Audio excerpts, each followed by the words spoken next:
maybe a few things that may be leading that uptick. We have Todd Schoenberger here, the managing director of Land Cult Trading LLC. Todd, I liked you better when you were sitting next to me. Now I feel you're so far away. Look, I know. Next time, I promise. All right, fine.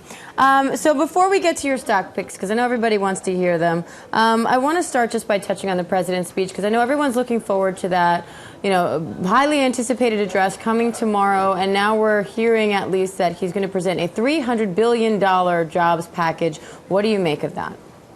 Very low. I mean, if you look at just $300 billion alone, it just pales in comparison to the $2.7 trillion that we just gave them when we increased the debt ceiling. And then you have to look at the QE2 program that the Fed just completed. That was $600 billion, and we saw what good that did for us. Look, $300 billion isn't going to do squat for America right now. If anything, we have to look at history. We can only suspect that unemployment is going to creep up to double-digit territory. And as a matter of fact, if we go into a recession, history will tell us that we could see a 2 to 3% increase in unemployment. Therefore, by election day next year, we could be looking at 12%, Diane. That's not going to be good. It's definitely not going to be good for the president in his re-election campaign. But you're saying $300 billion isn't, is nothing. It's not enough money, basically. But is all the money in the world really going to make a difference if that's all they're doing, just throwing money at the problem?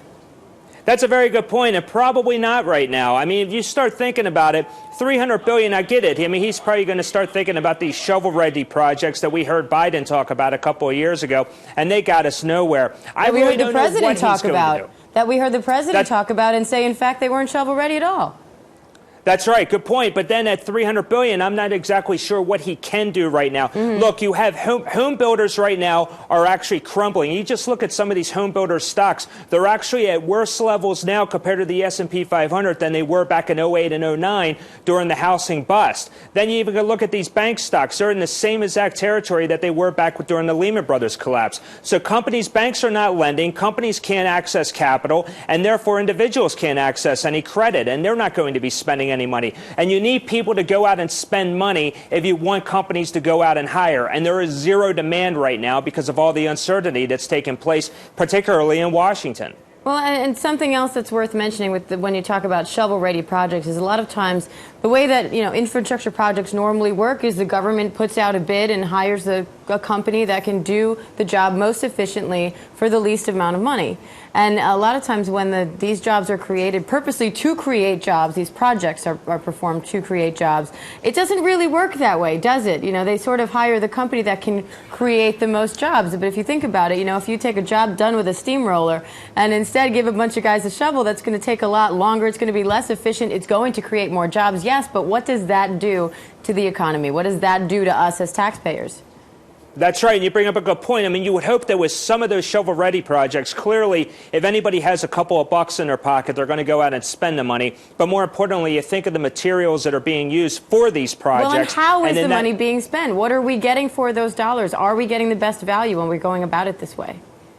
No, definitely not, because they're short-term jobs. Look, these are projects. The projects are then completed. Then what do you need? What we need to do is teach people new skills in this country, and you don't have that right now. Look, Obama's going to give his 21st century New Deal speech tomorrow, but FDR did it right. When he handed somebody an unemployment check, he also gave them a shovel and a hammer, and he told them to go out and start building and learn new skills in some of these trade schools. You don't have any of that right now. You have the unemployment on extended benefits. You also have medical marijuana. Some states even give cash. The state of Delaware actually will give you cash if you qualify. Why go out and work and learn a new skill? That's what we need to start teaching the unemployed right now, because when things do turn around, and they will turn around probably after Election Day of 2012, but when they do turn around, then you're going to have people that need to get back into the workforce, and they need to continue to propel the United States into this 21st century, and that is not taking place right now.